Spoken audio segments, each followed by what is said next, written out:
Hi, everyone, and welcome to Wildcard Wednesday. Thank you so much for joining us today.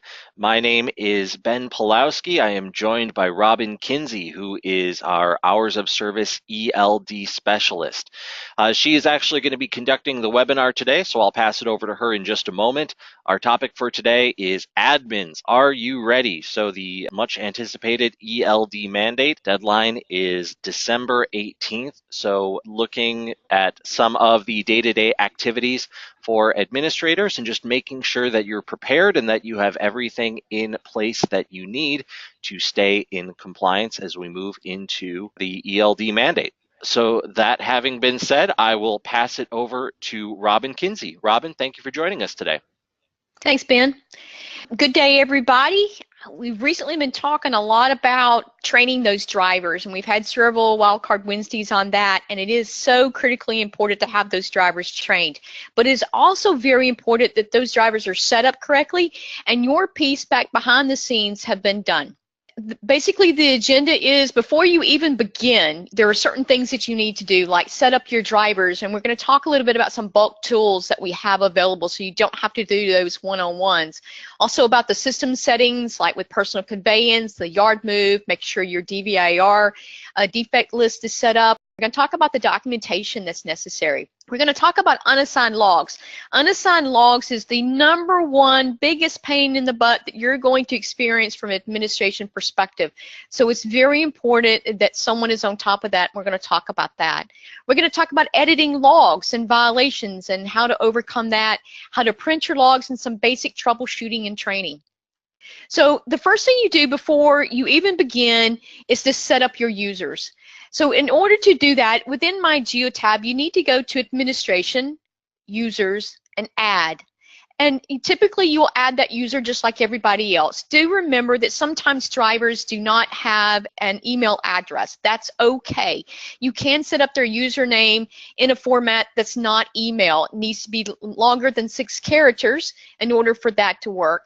It needs to be unique. So if you've got 2 John Browns, you need to make sure that those are unique to set that up. Also, if you don't have them set up as an email address, that means they're not going to receive a report. Typically, drivers do not receive reports, but just in case you were interested. One of the key things that's also important to be compliant is you need to make sure you enter their driver's license number and the state or province that license was issued from.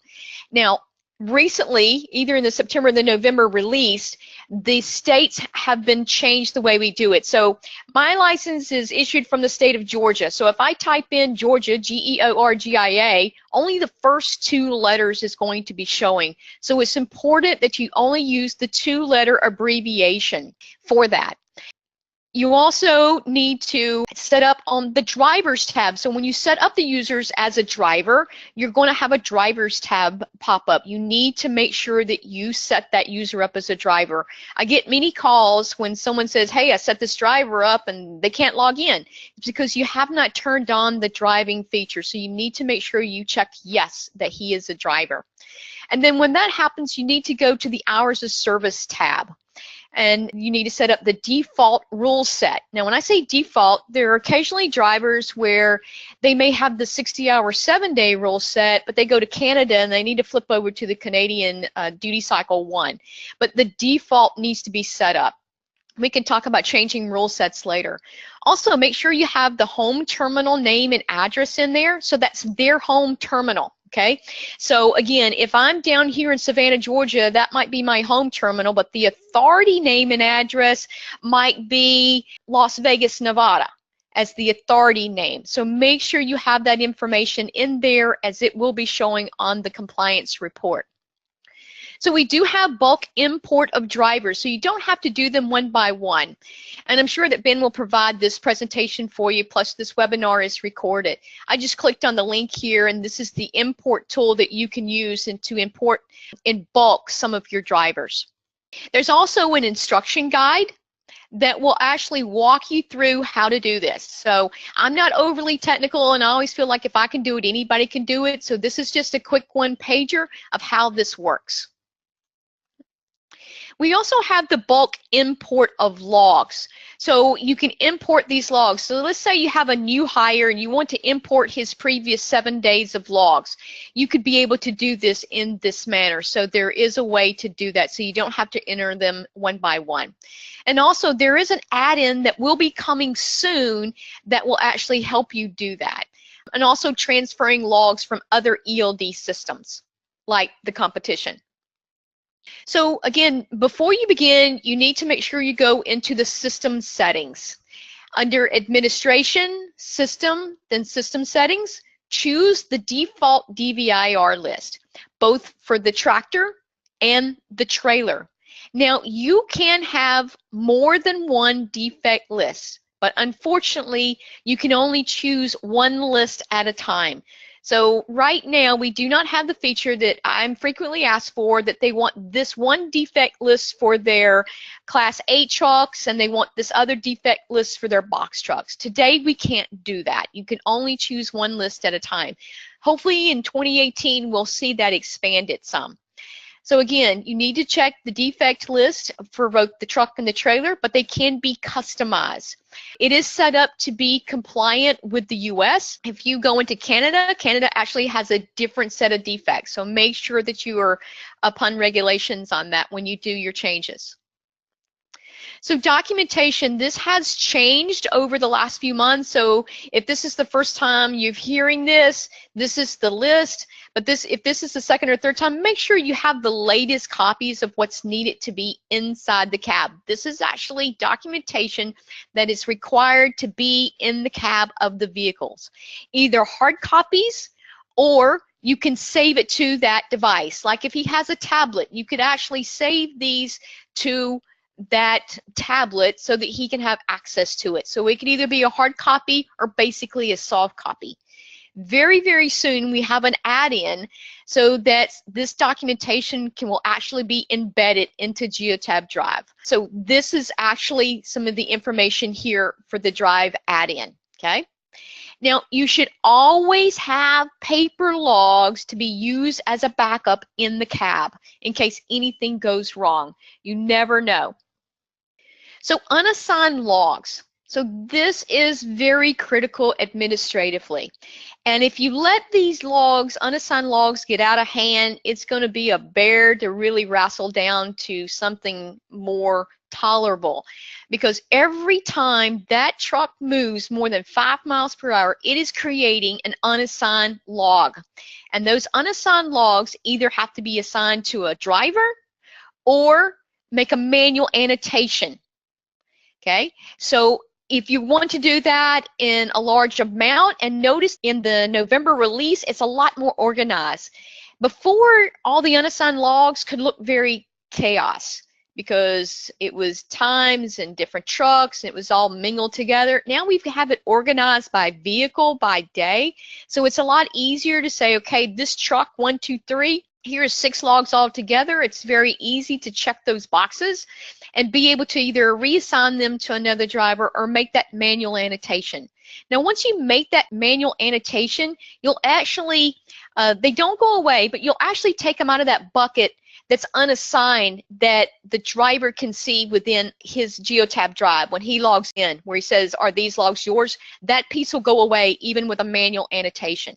And also remember that if they have more than 30 minutes of unassigned logs in a 24-hour period, it will create a malfunction for that driver.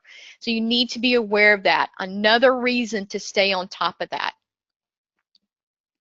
Really, to do that, you determine, like I said, truck 1, 2, 3, and you would select in the upper right-hand corner there, the little triangle. I usually say select individual select, so I can select the ones, and then you can assign accordingly.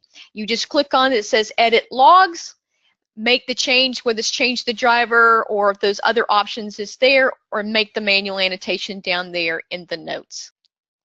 So logs and violations, if you do want to see your drivers that are in violation, again, you go to activity, hours of service, and logs. and you'll be able to see, pull up that driver, and you'll be able to see who is in violation. And don't forget, sometimes people forget, if you click on that day in the top right-hand corner of a day, you can actually see the graph there too. But it will tell you exactly what violation, as in this example, he surpassed his 60 hours. He's in a 60-hour, 7-day rule set, and he's went over the total of the 60 hours. Some things to look for if you do see drivers in violation, especially in the beginning of a day, probably means they did not log off at the end of the day. This is one of the two areas that drivers make the most mistakes is they get done with the day and they jump out of their truck and they forget to go off duty. It's actually best practice to train those drivers to actually log out of the system, so they'll be prompted to do a post-trip DVAR. They'll be prompted to verify their logs. They'll be prompted to accept or reject any logs that has been edited, and it will also prompt them to go off duty. Another one is they did not go off duty for their 30-minute break, which is typical in most rule sets. Either they forget to take the 30-minute off-duty break, or they didn't take a full 30-minute off-duty break. So those are some things that you can look for. So when administration, you can edit logs except for driving trips, okay? So anytime you make an edit to a log, it will still show as pending until the driver accepts them. So the log and the modifications made will show in yellow here in the log. And that violation, if there was one and you're doing an edit to correct it, it will not be cleared until the driver accepts that log. Now, when the driver logs into Geotab Drive, they'll actually be prompted to accept or reject. When they log out of Geotab Drive, they'll be prompted to accept or reject. Or if they happen to go to the Logs tab, they will actually see that they have a request to accept or reject. So some things to make sure that you're educating your drivers on. And very soon, we have a new dashboard report that's coming to help monitoring this. So printing logs. You may need to print those logs for whatever reason. Let's say that tablet is broken. Well, he's still got to have those 7 days of the previous 7 days logs with him, so you may want to print them. Or you may just want to store these things on your server. You would need to go to Activity, Hours of Service logs, go to Options, choose the time period, choose your driver, and click on to Compliance Print. And typically 1 day fits on 1 page. I normally recommend, once you get going, then on the first day of each month, you actually print it out or save it as a PDF for each of your drivers. Some basic troubleshootings, because now we have the diagnostics and malfunction codes. So some of these can be cleared by the driver and some cannot. We just spoke about unassigned logs. There's nothing that the driver can do until those unassigned logs either get reassigned to somebody or the manual annotation is made. When that happens, then that particular malfunction will go away. But for power positioning, typically it's about the device not being installed correctly or tightly. So please make sure your Go devices are installed correctly. They're in that port just as tightly as can be, and I highly recommend the zip ties to make sure that it is secured. Again, when violations appear in the morning, just ensure that the drivers are logging off at the end of the day and everything he's doing is in the correct duty status. We do have a brand new, just came out in the last week, new driver video that's out there on YouTube. And it's a 15-minute video, okay? So it's not extremely long. Also, for your help, here's the compliance and setup guide that would be very beneficial. It kind of walks you through the things that you need to make sure that you do. So that's all for the presentation. We can talk about some questions here if you'd like. And I believe early on we had a question about, do all vehicles over 10,000 pounds require an ELD moving forward? Okay, so this is ELD 101 here. You're going to require ELD if you're driving more than 8 days in a 30-day cycle beyond that 100 air mile radius. You are exempt though if you're in a towing driving situation if you have a truck older than 2,000. So if you have smaller box trucks in your fleet under 10,000 pounds, then ELD is not required. The question was over 10,000 but under 16. I believe you're probably referencing a state regulation because some states have that. I can't speak about that state. And always remember, we're not the FMCSA, so we can only tell you the way our system has interpreted that regulation. Is it okay to leave overnight yard moves unassigned if they are annotated as such? Yard moves can't be unassigned. You're either in the exemption for any exemptions, whether it's yard move or personal conveyance. It has to be done at the time of event. You cannot backdate an exemption. Is there a maximum on personal conveyance? In the U.S., there is not a maximum number of miles that can be driven in personal conveyance. The regulation says a reasonable amount. You will have to define what you consider reasonable. But in my Geotab, you can cap it to say a reasonable amount's 30 miles. And if the driver goes over the 30 miles, it will move automatically from personal conveyance back to drive. In Canada, there is a cap. It is 75 kilometers within that day.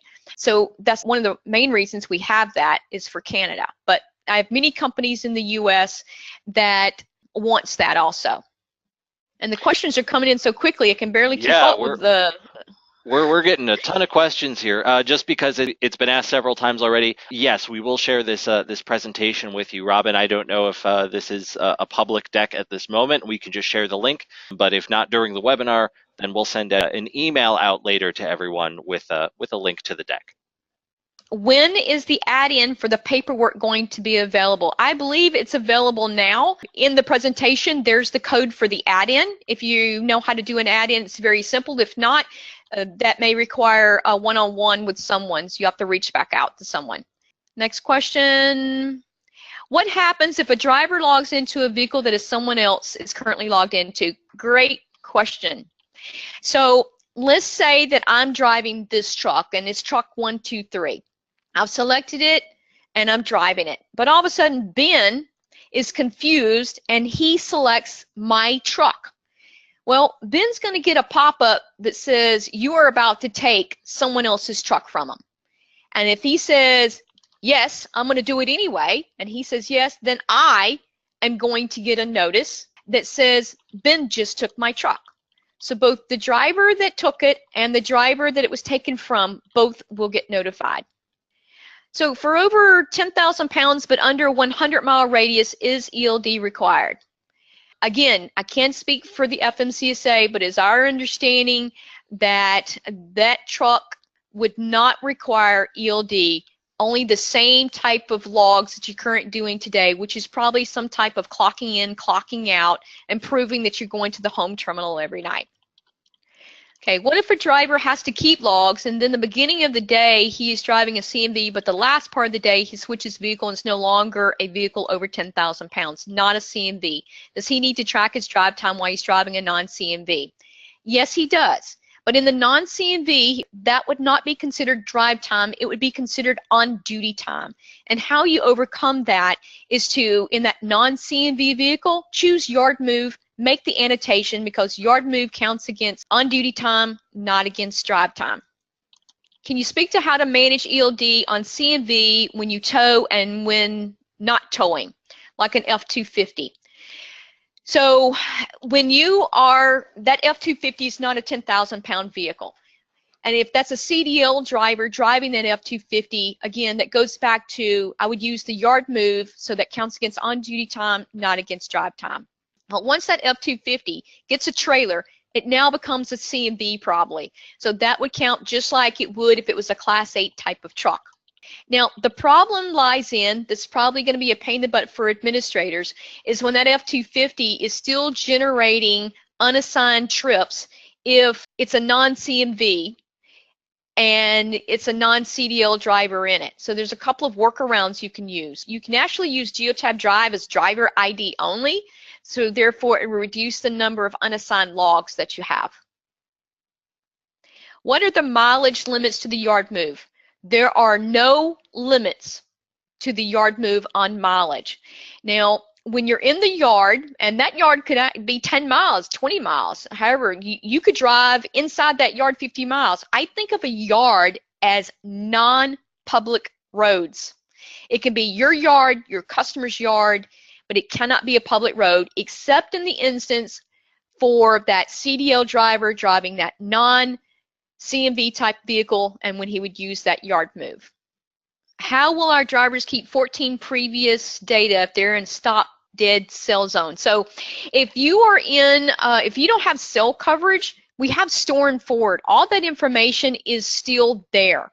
So once you get back into cell coverage, everything will populate. Now, if you are in a dead zone for a couple of hours, your driver needs to make manual things so that automatic duties changes will not happen. You'll have to be able to click on duty, drive, off duty, all manually. Now, when you come back into cell coverage and those logs populate, that does mean you're going to have maybe 2 on duties because now you've got your manual entry and your automatic entry. The FCSA says that's perfectly fine.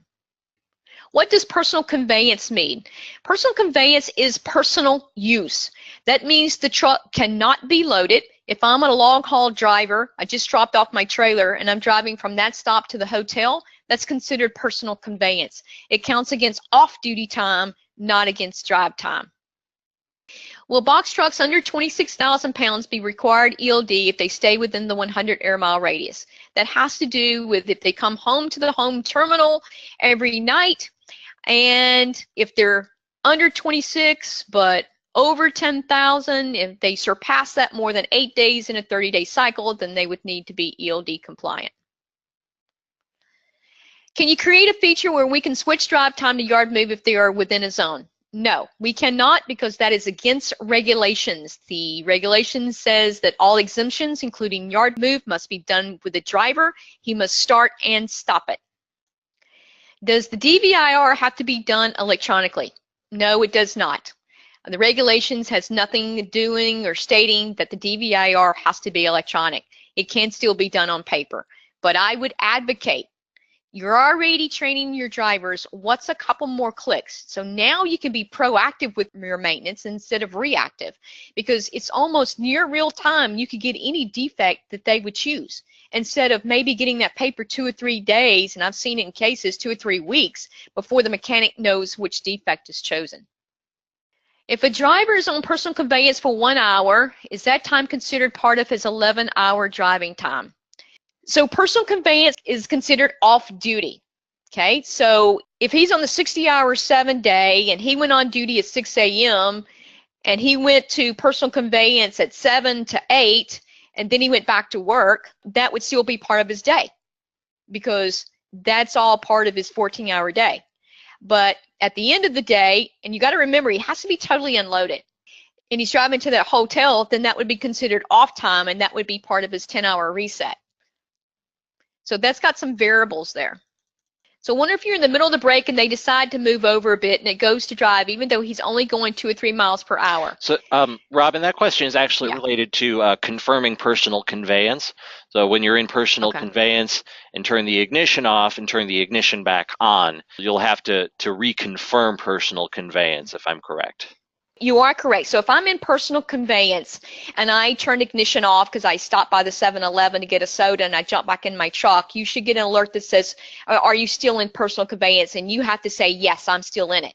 Because if you don't answer, it's going to put you back in drive.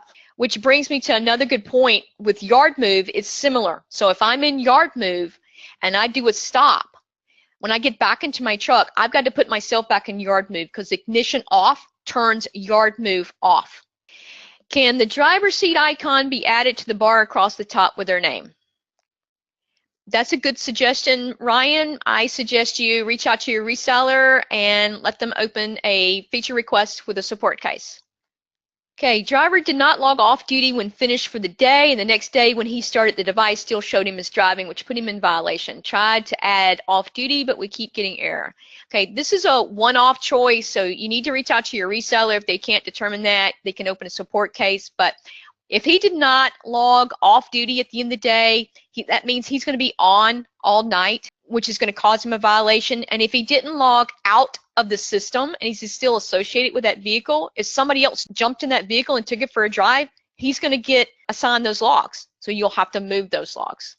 What to do when a truck with Geotab device needs maintenance and the driver must use a rental truck? Well, great news for you, Brad, because the FMCSA in the last 60 days or so came out with a new ruling on rentals. You can actually use paper in a rental truck for 8 days, but you still must have your previous 7 days of logs with you. But on the 9th day, you have to have ELD. So if you're doing a short-term rental, you could use paper. But if it's more than 8 days, you've got to have ELD. Now, we'll tell you that most rental companies is actually using something we found. They put something in their trucks and they may have some offer for you. Matter of fact, several of those rental companies actually have Geotab devices in there. When a driver is pulled over, I know they can generate a compliance report to DOT officer, but there is a new button called transfer. Glad you noticed that. When they're pulled over after December the 18th, DOT can say, hey, I want to not only see your logs through the compliance report, but they can say, I want you to either email me the logs or do a web transfer. So to do that, you would need to hit that button transfer, and those are your options. Now in that box, there's a blank that says optional. The DOT officer may say, hey, I want you to annotate, this is going to be my officer number is 123, put that in there. Maybe he will, maybe he won't, so don't worry about it if it is blank. And he may say, email it to me. So when he does, all you have to do is click the email button. You do not have to type in an email address. It will automatically go to the DOT. The other one is web transfer. So your logs would be transferred up. Now your next question, without me even looking, is going to say, why do these buttons not work? Well, let me tell you. Because the FMCSA does not have their eRODS application turned on. And until they turn that application on, those buttons are not going to work. FMCSA has told us they're not turning their application on until December the 18th.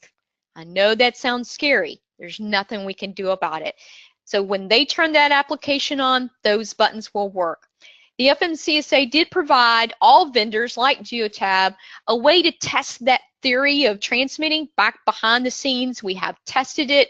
It is good to go. So really we're waiting on the FMCSA to turn it on. Next question, if a driver that has to keep logs is driving a non-CMV, does it have to have an ELD?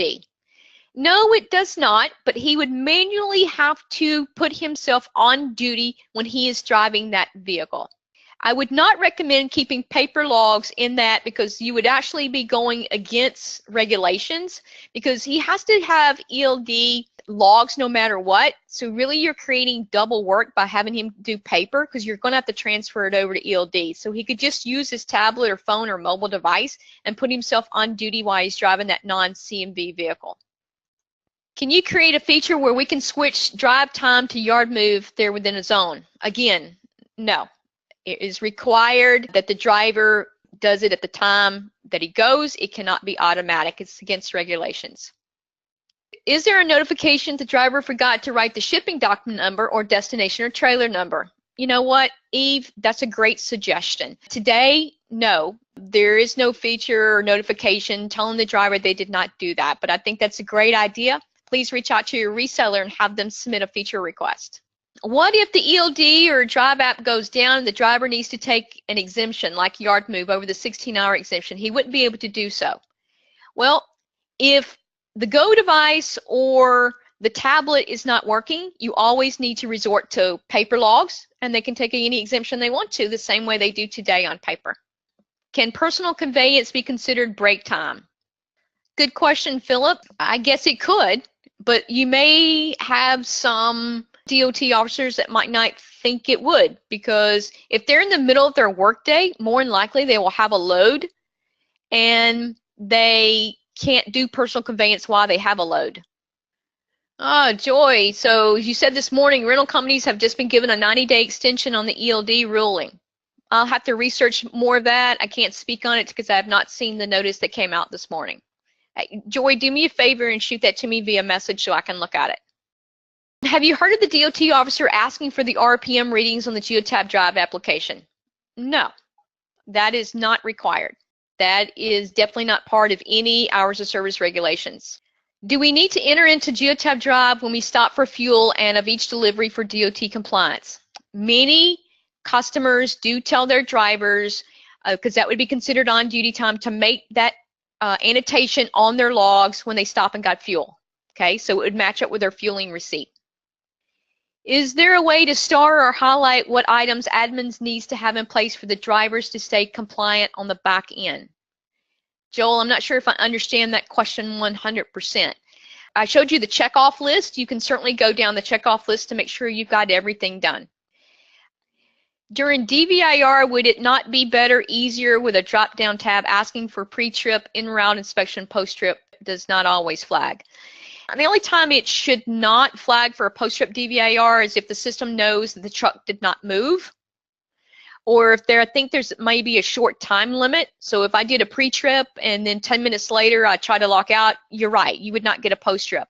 If you're not getting a post-trip when really you should be, reach out to your reseller and open a support case with them. So what happens when a driver's at a shipper and they are unloading a trailer, but the 14-hour clock runs out? Shipper says they can't stay at the dock. How do they move out of there? That's not a Geotab question, Lorenzo, so I can't answer that for you. I will tell you that with ELD, and if people are wanting to abide by the regulations, because you have to remember, regulations have not changed, only the method of communication. And with paper, most people have just been cheating and allowing these shippers to run all over them. With ELD and everyone now on the same level playing field, I believe that the transportation industry will change the way they do business.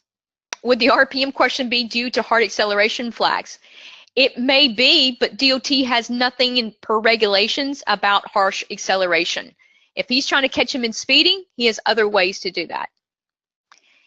We have a very mixed fleet. Some drivers have hours of service, some don't. What is the best practice if non-hours of service are sharing trucks with hours of service drivers? Should we turn hours of service off under vehicle settings? Unfortunately, Jared, you cannot turn the hours of service feature off those CMV vehicles that CDL drivers are using. So I normally recommend even the non-hours of service drivers at least have a way to log in the system so you don't have unassigned logs. So they can use Geotab Drive because it's free, and your reseller can set that up so that all they're doing is driver ID to not do those unassigned trips. So that's what I would recommend. Do you have to use an E-log when you have a Class A CDL, drive a CMV 80,000 pounds, but he doesn't ever drive past the 100 air miles? This is a lease vehicle from 2003, licensed to all 50 states. Abby, again, I can't speak for the FMCSA, but in the scenario you described, and he doesn't drive out of that 100 air mile radius, then I would not think he would need to comply with ELD. He would continue on with his paper logs, probably in a clock in, clock out situation. I think I got all the questions that Ben didn't get. I think so. I got smoke coming up from the keyboard here. Yeah, so I think that's all of them. I'm sorry if I missed any. Definitely hard to keep up with them. All right. Is there any plans to be able to assign logs from the trip histories and make sure trip histories get populated? No, Brett. Right now, there's no plan to do that. Can you explain the process again for situations where a driver has driven all day, comes back to the yard, and a new driver takes over the truck? Great question, Johnny. So I'm driving this truck. I'm in my rule set, and I've done everything right for the day. It is so critical that you train your drivers to log out of the system at the end of the day. Have him click up there where the little picture of the guy is and his name, hopefully, and have him click on it and log out of the system. So he will be prompted to verify his logs. He'll be prompted to do a post-trip DVIR. He'll be prompted to either accept or reject any edited logs he has, and he will be prompted to go off duty. And then after he does that, close the application. Because now the next driver that's going to jump in that same truck, everything will be good to go. So if that first driver did not do those things, you're opening up a can of worms for him to have logs not assigned to him, for him to go in violation because he's on duty all night. Is there a known issue with Geotab Drive on iOS devices logging people back into on duty, not driving overnight? Joshua, nothing hits me off the top of my head, but I am not customer support, so I'm probably not the best person to ask that question, but I highly recommend you, if this is happening, to reach out to your reseller and open a support case. Robin, I have a question for you. I think you may have said this and I missed it. The add-in that displays the required documentation through the app, is that still in development or is that available? You know, Ben, I'm not 100% sure, but Kyle gave me that link yesterday, so I'm going to assume yes, it's in the presentation. Okay. Okay, great. And we'll be sending out a copy of the presentation. And if anybody needs any help with add-ins, it is very simple. Again, even I can do it. Just reach out to a reseller and they'll be able to help you. Are the drivers prompted to do a post-trip inspection before the sign-off duty for the day? They're only prompted, Linda, if they go to log out. Then they will be prompted to do their post-trip. We have drivers that have hours of service turned off on their account, but hours of service is automatic on the vehicle. Okay, if the hours of service driver gets in and drives that vehicle, hours of service is switched from automatic to on. That's true. When the non-hours of service driver drives that vehicle, it's generating driving logs. True. That driver can no longer verify logs because no hours of service is on his tablet. I don't follow you there. We have DVIR logs that are generating logs and show up in violation report. Jared, we need to have a conversation. This is more than what we can handle here on that. But once that vehicle moves from automatic hours of service to on, you've got to remember it's always going to create an unassigned log if no one's logged in. So it's going to create those logs. So even for those non-hours of service vehicle, once you flip it from automatic to on hours of service, it's forever on it. You can't flip it back off. How do you access a post-trip if they do not log out? Just go to the dashboard, click on to DVIR, and they can do an inspection. Just remember, anytime you do an inspection, you have to review the previous inspection, and then it's going to prompt you at that point to do your own check. What if a duplicate driver gets credited and he has 2 ELD accounts? Why would a driver have 2 accounts? He's already illegal from the get-go. Guys, that's the reason why you have that driver's license number on the report, so that number in the system will match the hard copy driver's license they give DOT to make sure things like this does not happen. Jared, you're asking me why does it have to stay on? Because per the FMCSA, it has to stay on. So Geotab has actually made an official inquiry about that question to say, hey, what's another option? We've yet to hear back from the FMCSA about that, but as of right now, that needs to stay on. You can't flip a vehicle from on to off. The same person is asking, why is there even an off function? The off function is there if the vehicle has never been used and is not being used for hours of service or ELD purposes. If it's never been used for hours of service and it's not an hours of service vehicle, you can turn it off, and that's fine. But once the vehicle is used for hours of service the first time, that needs to stay on from that point forward. You are correct. Excellent. I love it when that happens. Okay. Any other questions? Oh, yeah, Susan's asking, even if it's by mistake. Well, Susan, honestly, if you could catch it really quick in time, then maybe, but it better be quick. There shouldn't be any logs. Once that vehicle, you know, maybe you could, if you got audited, you can do an explanation real quick, but if it's been like a month, I wouldn't chance it. Is there a group edit function? Ben, I think that's your question. Yeah, there is. So if you go to the vehicles list in the database, there's a check mark in the upper right corner, and that's basically your bulk edit tool. So if you click on that check mark, there's an option to select individual or select visible, and then you can edit vehicles. So if you did want to turn off the HOS settings in bulk for vehicles that have never been used for hours of service, yes, just look for that check mark in the upper right corner of your vehicle screen. If a driver is at work but not driving for the day, does he still need to log in for the day? Absolutely he does. Absolutely. He's got to go on duty. So let's say he didn't drive at all today. He went into the shop because he's working in the shop for whatever reason. He needs to be able to log on at the beginning of the day and log off because he's always got to have his previous 7 days of logs. Is there a functionality coming where the fleet manager can search for logs by vehicle instead of by driver? Joy, I'm not aware of that at the moment. Maybe if you provide me a scenario, best case of why that would be needed or something, we can look at it. When a driver starts his shift, he does a pre-trip inspection. Upon ending his shift, he does an inspection. That should be a post-trip, but it says pre-trip. Wants the trigger to list as post. Joshua, it should list as pre and post. It should be correct. If that's not happening, please provide an example to your reseller. If they cannot figure it out, open a support case.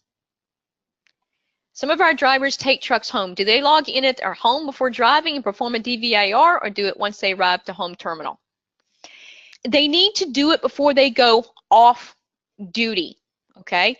But if they're unloaded, that could be personal conveyance. So they would need to do the DVIR, go in personal conveyance, and drive home. The same thing for the next day. They could be in personal conveyance when they drove from home to the yard, and then they could do the DVIR. I think this has got to be a record of the number of questions. I think that it is. This is, and we've had some really, really outstanding questions as well, and we thank everyone for that. All right. Well, I'm not seeing any more questions come through, so thank you, everyone, for attending. Thank you for your excellent questions. These are really good. And, of course, thank you to Robin for presenting here today. Thanks, Robin. Thanks, Ben. So thanks to everyone for attending. We really appreciate your time today, and good luck on December 18th, everyone.